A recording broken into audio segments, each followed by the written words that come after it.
लोणार नगर परिषद हद्दीतील घरकुल योजनांच्या अंमलबजावणीमध्ये झालेल्या कथित अनियमिततेविरोधात शिवसेना उद्धव बाळासाहेब ठाकरे पक्ष आता कमालीचा आक्रमक झाला। नगर परिषद प्रशासनाने पुढील 15 दिवसांत घरकुल लाभार्थ्यांची संपूर्ण माहिती जाहीर न केल्यास लोणार नगर परिषदेसमोर तीव्र ठिय्या आंदोलन छेडण्याचा इशारा पक्षाचे जिल्हा संघटक डॉक्टर गोपाल सिंह बचिरे यांनी दिला।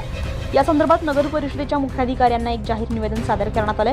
लोणार नगर परिषद क्षेत्रामध्ये राबवण्यात आलेल्या रमई आवास योजना आणि पंतप्रधान आवास योजना या दोन्ही योजनांमधील कामांमध्ये पारदर्शकता राहावी, तसेच लाभार्थ्यांना मिळालेल्या अनुदानाचा खरा तपशील समोर यावा ही निवेदनामधील प्रमुख मागणी आहे।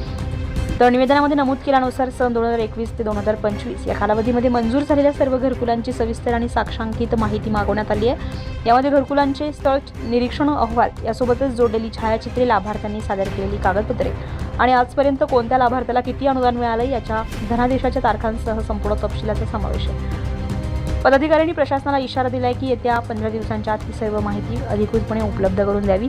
ठरलेल्या मुदतीमध्ये माहिती न मिळाल्यास शिवसेना उभाटा पक्षाच्या वतीनं लोणार नगर परिषदेच्या प्रांगणात तीव्र ठिय्या आंदोलन केले जाईल।